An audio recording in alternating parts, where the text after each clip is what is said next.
Yorulei, ei, ei, ei, oh, oh, oh, oh. Atenção! Quem for dono de fazenda, esconda seus bois, porque a vaquinha chegou! Oi, galera, eu sou o David. Quem quiser me amar, tem que me aceitar. Tem que ser decente, gente quente, etc e tal. Ora, oi, eita, sou o Xente Painho. Bom dia, meus cactos. Hoje vamos falar sobre o sertão, vamos falar sobre a cor da sertanesidade, vamos falar sobre cactos, sobre areias, sobre armas, armamentação. Prazer, meu nome é Jair Bolsonaro. Eu sou o David e estou aqui para falar com vocês hoje sobre o maior clássico da nossa literatura nacional. Gente, meu chapéu, esse chapéu aqui foi o único chapéu de cowboy que eu achei. Gente, simplesmente minha cabeça não entra. Ai, ai. Sim, sou cearense. Vocês sabiam que o maior clássico, o maior livro da nossa literatura é um livro sobre dois baitolas? Você não sabia? Que legal! Pois fica aqui comigo hoje, que vamos falar sobre ele. Grande Sertão Veredas, um livro de João Guimarães Rosa. Eu tô animado hoje. Dá teu like, se inscreve nesse canal, ativa o sino, me segue nas redes. Vem pro meu apoia, R$5 só, bicho, hein? Se for comprar qualquer coisa na Amazon, por favor, usa meu link, tá bom? Que você me ajuda demais. Enfim, vamos falar, né, deste livrão, deste livraço. Um livro desafiador, um livro grande, uma história complexa, mas um dos livros, assim, mais maravilhosos que eu já li. Eu não sei se você sabe, mas Veredas vai falar sobre jagunçagem. É um livro que se passa em 3 estados, Minas, Bahia e Goiás, e vai falar a história dos jagunços, dos campos onde eles galoparam, nas serras e montanhas, e caatingas e vales, e Everestes. Veredas, então, vai ter como personagem principal o Riobaldo. O Riobaldo, no início da história, já é um velhinho, um senhorzinho, que não necessariamente já tá com o pé na cova, mas ele já tá, assim, ficando molenga, já tá perdendo o viço, o colágeno da pele. Na minha cabeça ele tem, sei lá, por volta de uns 60 anos. O Riobaldo vai narrar a história de quando ele era jagunço, desde os primórdios, desde a história dele, pequenininho, criança, até o momento em que ele entra pra jagunçagem, e daí ele vai nos falar sobre chefes para quem ele serviu, mulheres pelas quais ele se apaixonou, perigos pelos quais ele passou, enfim. A gente sabe que o Riobaldo tá narrando essa história completa da vida dele pra alguém, só que essa pessoa nunca é revelada. A gente que lute pra saber quem é, pra identificar. Na minha cabeça, o Riobaldo tava ali sentado numa cadeirinha do lado de fora da casa dele, igual senhorinha. Sabe aquela senhorinha que fica na calçada, vendo a vida do povo? Na cadeira de balanço e fica fuxicando? Para mim, era a mesma coisa. Na minha cabeça, alguém tava indo visitar os sertões, estava tendo curiosidade. Na minha cabeça, tá? Isso aqui é teoria minha de conspiração. Alguém tava querendo visitar aquelas cidades dos sertões, acabou encontrando o Riobaldo, firmando essa amizade. Daí o Riobaldo, que é muito fuxiqueiro, começou a falar então de tudo, de todas as pessoas, todos os personagens, enfim. Mas vamos lá, a gente sabe que o Riobaldo já é um senhorzinho, mas tudo começa pelo começo, pelo embrião. Já novinho, acho que ele tinha um pouco mais de 10 anos, ele perdeu a mãe, ele tem que ir morar com um padrinho dele, um amigo da mãe. O Riobaldo teve uma infância pobre, mas esse padrinho, esse amigo, era um cara rico, poderoso, dono de fazendas. E graças a ele, o Riobaldo pôde ter os seus estudos, pôde ter o seu diploma do 1º grau. Esse padrinho dá o mimo, né, dá o auxílio emergencial pro Riobaldo para ele ir estudar em outra cidadezinha. Ele vai e se mostra um aluno competente, sabe somar, sabe dividir, multiplicar. Qual é o outro?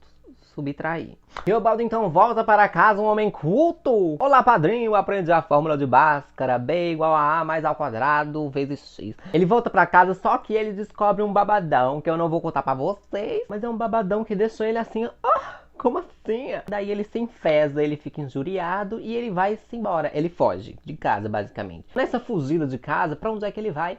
Pra puta que... Tô brincando. Ele volta, então, pra aquela cidadezinha onde ele estudou. E lá o Riobaldo torna-se um professor. Ele vira um professor que vai auxiliar ali quem quiser. Mas, ninguém queria. Com a exceção de um cara. Guarde este nome, pois é importante na história. Zé Bebelo. Eu amo o nome desse personagem, galera. Para mim é um dos top 3 nomes de personagens que eu já vi na minha vida. Porque é um nome que dá saliva na boca. Fale comigo. 1, 2, 3.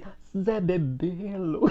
O Zé Bebelo. Eu adoro esse nome. Enfim, é com o Zé Bebelo que o Riobaldo descobre a jagunçagem. Zé Bebelo é um cara que quer se tornar chefe de jagunços, ele quer ir pelos sertões, mas o Zé Bebelo quer fazer tudo isso pra tirar um pouco desse poder que os jagunços têm. Que na real, no final, ele quer acabar com a jagunçagem, sabe? Ele só quer que esse poder que os jagunços têm, que esses fazendeiros, a coisa do coronelismo, acabe pra que ele possa, sei lá, se tornar um político. Essa coisa é política que eu não entendo, mas a gente vai fingir, vamos pra próxima. Vamos continuar falando. Riobaldo vai então com o Zé Bebelo, torna-se um jagunço dele, só que algumas coisas desagradam o Riobaldo, e então ele sai dali e vai então pertencer a outra trupe de jagunços. E aí que o babado começa. Porque é depois que ele se junta a outro grupo de jagunços que as coisas começam a esquentar, galera. Porque nesse livro vai ter muita traição, vai ter jagunço traindo jagunço, vai ter gente querendo o lugar do chefe, gente matando o chefe. É uma loucura, uma surubada de peixeira. Muito legal. Riobaldo vai conhecer muitas mulheres que vão marcar a vida dele. Falei que é um livro de baitola, né? Mas calma, vai chegar a hora. Existem bissexuais no mundo, não sei se você sabe. Mas ele passa por várias mulheres, algumas pelas quais ele se apaixona muito intensamente, que promete até noivar, que quer noivar. A gente tem batalhas extremamente sangrentas. Não sei se eu falei pra vocês, acho que sim, né? Que o livro se passa em 3 estados, Goiás, Minas e Bahia. Então os jagunços vão ali percorrendo todo esse terreno. A gente encontra vários tipos de paisagens. Tem, por exemplo, uma terra lá que é descrita como extremamente seca. Pessoas que passam lá nem saem vivas de lá, de tão seca que é a terra. Não tem um pingo d'água pra contar a história. A gente tem também cidadezinhas mazeladas pela peste. Então todo mundo que tá lá, a maioria das pessoas estão contaminadas com essa doença. A gente tem fazendas amigáveis que acolhem os jagunços, porque em determinado momento eles vão ter um embate com os soldados. Os soldados vão estar atrás dele, atrás do grupo que o Riobaldo pertence. Eles têm que se abrigar ali de alguma forma. Tem também fazendas que não são amigáveis ao grupo deles e eles invadem aquela fazenda.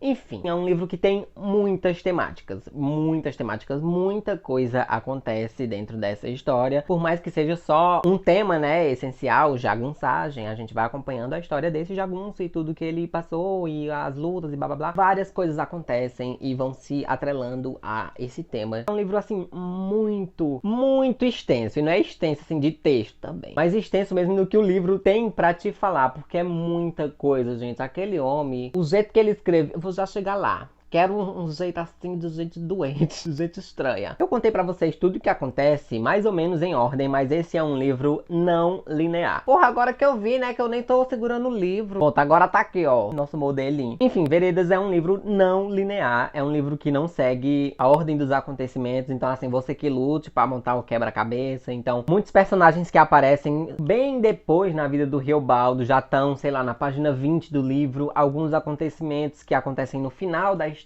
o Riobaldo já cita no começo. É um pouco esquisito você montar todas essas peças. Eu não consegui, só consegui por conta da HQ, que eu vou mostrar ali pra vocês também, já já. Mas fora essa não linearidade, que atrapalha um pouco na hora da gente juntar tudo, na hora da gente assimilar essa história, que já é muito difícil por si só, é um livro que não tem capítulos, é um livro corrido, gente. Eu não diria que é um livro difícil, quer dizer, diria assim, é difícil, não vou negar. Mas não é tão difícil, tá? Não é como se você estivesse lendo russo, cirílico. Mas é um livro, sim, complicado. Eu ficava lendo de 10 em 10 páginas e depois parava. Aí pegava mais 10 páginas pra ler. Porque eu não consigo ler um livro corrido, assim, não consigo ler 50 páginas de uma vez. E só pelo fato de não ter capítulos, isso pega na gente. Então eu pensava, meu Deus, tá muita coisa aqui, tem muitas coisas, muitos parágrafos, muitos pontos finais, muitas vírgulas, muitas mesóclises, muitos advérbios nominais indicativos do pretérito. Era um livro que, por mais que seja extremamente saboroso, é um caldinho assim de cana, é também muito desafiador. Mas tá, vamos voltar pra parte que pra mim é a principal e pra todo mundo também, né? Que é o fato de que Veredas é um livro LGBT. Tem jagunços, tem homens morrendo, tem guerras, mas essencialmente, gente, esse é um livro que vai contar a história de amor do Riobaldo, esse machão descrito como um cara que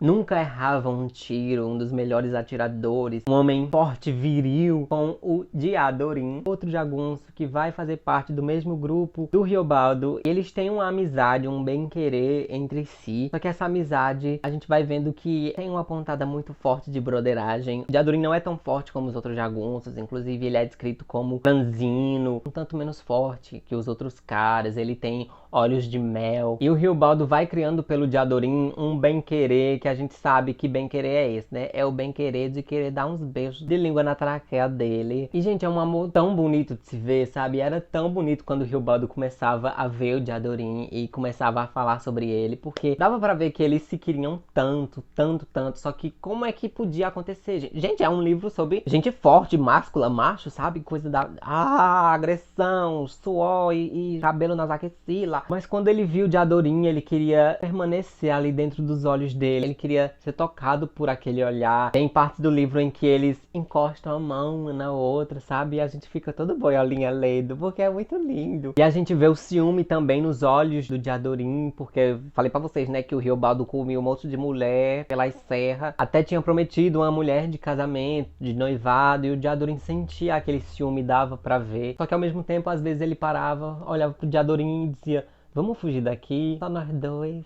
Ai, gente, vamos fugir para outro lugar, bem. Tem até um vídeo da Maria Bethânia lendo umas partes do amor entre o de Adorim e o Riobaldo. Vou colocar aqui para vocês verem a ação. Primeiro fiquei sabendo que gostava de Adorim, de amor mesmo, mal encoberto em amizade. O nome de Adorim que eu tinha falado permaneceu em mim. Me abracei com ele, Mel, de Adorim, meu amor.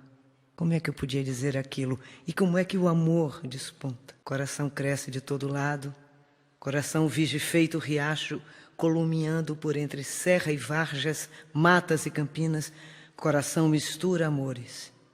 Tudo cabe. Gente, é realmente uma das coisas mais bonitas que eu já li, sabe? Era muito, muito bonito. Me aquecia muito o coração quando um falava do outro. Quando um queria bem ao outro, sabe? Dava pra ver o quanto que eles se gostavam e quanto que eles lutavam dentro de si pra impedir que aquele relacionamento avançasse. Qualquer passo que seja, né? Porque o meio onde eles estavam ali era um meio extremamente machista. Inclusive, tem uma parte em que dois personagens falam do de Adorim por ele ser menos macho, né, que os outros. E daí ainda tem uma briga, tem umas coisas pesadas. Mas é essencialmente uma história de amor entre dois homens. E isso em 1956. 1956. Caralho, o quão revolucionário é isso, sabe? Mas não é só esse o único tabu do livro. Porque o livro também vai falar muito sobre o diabo, o satanás, o capeta, o sete peles. O Riobaldo se pergunta se existe o diabo, se o diabo é real. Então o livro tem toda essa característica, assim, do que é certo, do que é errado. Será que o Riobaldo era um cidadão de bem ou ele tinha vendido sua alma? Será que o Riobaldo se casava com uma mulher, a mulher que ele tinha prometido de noivar? Ou será que ele se entrega para um homem? Esse livro tem cenas, assim, belíssimas, muito bonitas mesmo. Quando a gente entende, claro, porque tem outras cenas que eu ficava assim, lendo, eu ficava assim: o que é isso? Isso tá em português ou isso aqui é uma xerox daquelas pinturas rupestres dos Egito antigo? Porque eu não tô entendendo nada. Mas quando eu entendia, eu gostava muito. Você já sabe da teoria, né, de Veredas. A teoria é de que ou as pessoas dão 5 estrelas pro livro, ou as pessoas abandonam o livro, sei lá, nas 30 primeiras páginas, porque não estão entendendo nada. Foi o livro do Check-in, a gente fez leitura coletiva e nós tivemos esses dois públicos. Teve gente que favoritou o livro e teve gente que abandonou, porque, enfim, não tava entendendo porra nenhuma. Porque a linguagem é difícil sim, galera. Vou falar aqui pra vocês a primeira frase, pra vocês verem. A primeira frase do livro é um travessão, ou seja, é o Riobaldo falando: nonada. Tiros que o senhor ouviu foram de briga de homem não, Deus esteja. Alvejei-me em árvore no quintal no baixo do córrego, por meu acerto. Todo dia isso faço, gosto, desde mal em minha mocidade. Daí vieram me chamar, causa de um bezerro branco, erroso, os olhos de nem ser, se viu, e com máscara de cachorro. Me disseram, eu não quis avistar. Mesmo que por defeito, como nasceu, arrebitado de beiços, esse figurava rindo feito pessoa. Cara de gente, cara de cão, determinaram. Era o demo. Vocês entenderam alguma coisa? Pô, eu não entendi porra nenhuma. Se você entendeu, me traduza. É o tipo de história em que você vai entendendo, vai sacando por meio do ódio. Porque é um livro que você não entende no começo, você não sabe o que está acontecendo. Mas com o tempo, ao decorrer das páginas, você vai pegando a base. Parece um passe, é tipo uma energia que você tá pegando, que tá saindo das páginas e tá entrando dentro de você. E é uma coisa que de repente você não entendia, mas do nada você diz assim: ainda não tô entendendo, mas tô sacando.